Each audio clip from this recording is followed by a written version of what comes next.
The gymnastics move was a move I used to do in my routine. It's called a straddle back. And so you jump up from the low bar to the high bar, you swing forward, swing back, and kind of do that same like rotation. It's almost like a reverse gainer. So you're moving backwards and flipping forwards instead of the Right. inverse. This is my point. And so normally in gymnastics I would catch the bar, but this time I'm catching humans. So I had to adjust it a little bit, but yeah, that's where it came from. Catching humans. Yeah. You make it sound so easy. Right?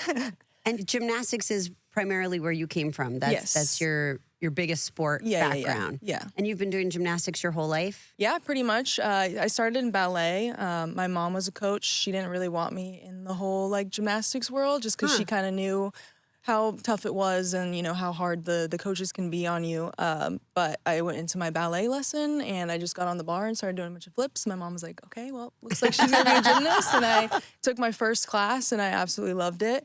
And I've been doing that from the age of 6 until I graduated from college, and then went from college on to sports at the University of Oregon, acrobatics and tumbling, and then now I'm here. And I mean, you're just saying that like, oh, it's so matter of fact. I mean, that's really impressive. Thank you. And what were some of the biggest lessons that you learned in gymnastics? Because you're also pretty tall for a gymnast. Yeah. There's a quote that was up in the gym, and it was, I do so because I can because I want to because you said I can't. And that was kind of like what drove me, especially being so tall. Like, I got told all the time, like, you shouldn't be in this sport, like, you can't do it. And, like, I'd just be like, just watch me. I will. Like, I'm going to prove you wrong. And that's exactly what I did. And I think that was the biggest, like, learning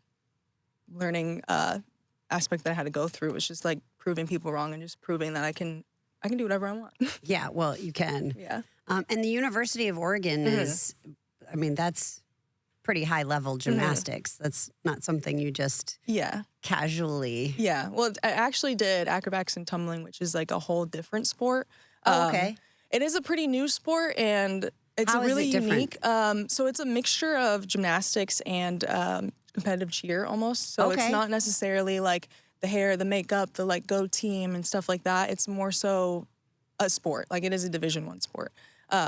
So they kind of combine like the routines, two. Team routines? Yeah, so we have a bunch of different heats and a bunch of different events. We have acro, pyramid, toss, tumbling, and team event. So it is a very like well-rounded sport that combines the two. We had like synchronized tumbling, so that was like a whole different ball game I had to learn, because normally in gymnastics, like, you're on your own. Yeah. And it's also takes place on like a basketball court with just like a little tiny pad, kind of like the pads around the ring. Right. So in gymnastics, so gymnastics, you have the spring floor that kind of helps you. So you have to completely relearn how to tumble, basically. Because you don't have the can't push off the spring. Like all the mechanics are completely different. So like when you get to Oregon, or when I got to Oregon and when you get into acro, you kind of have to just learn a whole new sport, which was kind of cool. Like getting a scholarship for a sport you never played. And I feel like that's crazy. kind of been Insane. like the theme of my life, because now I'm here doing, a professional athlete for something I never did before. So yeah, it's really cool. That's amazing. Thank you. And speaks a lot to your just God-given talents. Thanks. I mean, you're just born with incredible athleticism.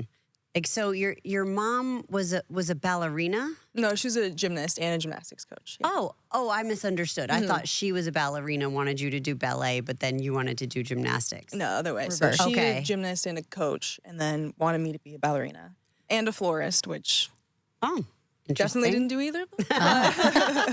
That's where that all started. And what, so growing up with your mom as a coach, did she coach you through your whole career? No, she made sure to keep it separate, because I feel like in the gymnastics world there is a lot of that. Not necessarily moms being coaches, but moms trying to coach. And it does like create Doesn't a toxic... necessarily jive. Yeah. So she kind of like let me come to her if I ever had questions or stuff like that. Like, I asked for like a balance beam and like a bar and some mats for Christmas one year. And so I would like try and teach myself stuff in the grass in my front yard. And so if there was something that I wanted to learn and just like couldn't figure it out, I'd ask my mom and she'd help me. But other than that, she kind of tried to stay out of it and she kind of like let me come to her with questions. Is she kind of a easygoing parent? Yeah. Yeah.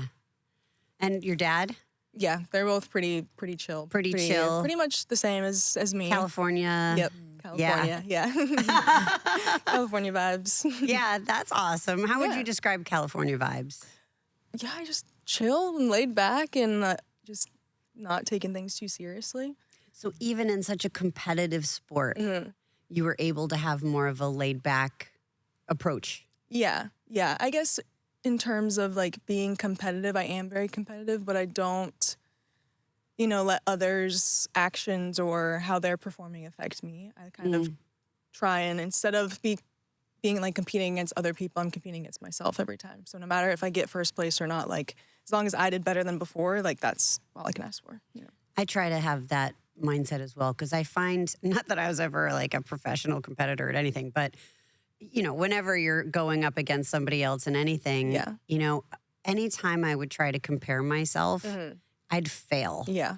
And it would like completely screw me up. And I was like, what are you doing? And I'd wind up playing up, but then also playing down. Yeah. Like if someone was worse than me, I'd perform horribly. Yeah. Like, Yeah. I don't know what that is. Yeah. So I always think it's a healthier mindset Yeah, anyway for sure. to compete against yourself. Yeah. Me Especially versus like me. Yeah. Yeah. Even in like gymnastics, our coaches, especially on beam, because it's the most nerve-wracking event of them all, they would make sure that we're like not watching the other teams or even like our the girls that we're competing against in our gym, because Right. we have different age groups and stuff. It's kind of just like focus on yourself, like visualize, like don't worry about this person because if you see someone who you're competing against and they don't fall on their beam routine. The whole time you're on the beam, you're gonna be like, don't fall, don't fall, don't fall. That's Right. gonna make you fall. You focus on the So wrong you thing. just focus on your own routine, focus on yourself, and just do the best you can. What would you say is the hardest exercise in gymnastics? Is it the beam? Yeah, I think for me, a lot of people love beam. Yeah, I'm I sure feel like- everybody's different, Yeah, but for everyone you- has their own favorite. I was definitely better at floor and vaults, the more like powerful ones. I loved bars, but again, I'm very tall, so it was a little bit A little more tricky, challenging, right? Yeah, and same with Limbs. beam. Like, yeah, I got You long know. limbs. Like, I got big feet, so the beam feels smaller to me than everyone else. So, yeah, beam was definitely not my What size shoe do you favorite. wear? I'm a 10, women's 10, All right. Well, and how tall are you? 5'9". 5'9". Okay. Yeah, my oldest daughter's 5'11", Okay, yeah. so she's get it. pretty tall. Yeah. Yeah. Gymnastics. But she did do competitive cheer though. Oh, sick. Yeah. Yeah. And she one time had her nose broke. Was she a back spot? She was exactly. Yep. And someone came down Yep. and got her in the nose and Yeah. she kept going. Yep. To her credit. Yeah. Yeah. It's intense. I don't think people give cheer enough credit. That's what Like, she always said. It's so hard because a lot of the girls that were on my team in Oregon, they did competitive cheer and they'd tell us their workouts. I'm like, damn, that's crazy. Like, Yeah. yeah, their full outs and all that. It's a lot. And yeah, being a back spot, because I was a back spot in Oregon as well. Like, I've gotten a few noggins to the face Errant. from Yeah, being a shots. back spot. So I get it. It's tough. Have you ever had a broken face? No, I haven't had a broken face. That's good. Thankfully. That's good. Yeah, I've had Yes. some scares, but yeah, nothing too serious with that. As you were coming up and training, any major physical setbacks? Not in gymnastics or acro necessarily. Nothing like too severe. I did have an injury in gymnastics that it kind of still like lingers. I guess I have like some back issues because of it, and I did have to like step away for a bit, but it wasn't anything that needed like surgery or like severe time off. Same with in acrobatics and tumbling. That was kind of my goal, honestly, throughout my 4 years there, because it's very common to see torn ACLs and whatnot. Sure. And so my whole goal was to make it the 4 years without being injured, and I did that. But then Congratulations. I did come here and get injured, but it's okay. It's fine. It happens. It does happen. I mean, and if you're being physical and especially such an intense environment, it's bound to happen at some Yeah. point. Yeah. So how did you, like, what was your self-talk, to get you through that time? Especially having avoided it Yeah, for yeah, so yeah. long. And then here you get here and you're really just starting to make a Yeah. name for yourself and then you get injured. I honestly feel like I kind of gaslit myself in the whole like recovery process, telling myself I'm fine and I'm not injured and it's gonna be okay. Right. Especially just because I was like coming up and I had this move set that I was starting to perfect, and I was just really worried about not being able to come back at the same level, but I kind of just didn't give myself that option. I kind Right. of was just like, you know what, it's fine. Like, I'll be okay. I'm just gonna keep working at it, and one day, like, everything's gonna be fine. And I honestly think that that did help. I think your mental state and how you talk to yourself really does like correlate to how your body heals. Can you speak a little bit more about this? Because this has been coming up a lot. Yeah. Recurring theme is that positive mental talk. Yeah. So I did actually I have a bachelor's in psychology, so I am very like interested in the mind and stuff like that. And yeah, I think your just your mindset, like I don't think people realize how much it affects like everything, you know? Like if you're telling yourself that you can't do this, or that you're not good enough or this and that, that's all you're going to be thinking. So even if you have interactions with people and maybe their tone is a little off, you're like, oh, that's validating what I'm thinking about myself, Right. that I can't do this. Like they can see that too.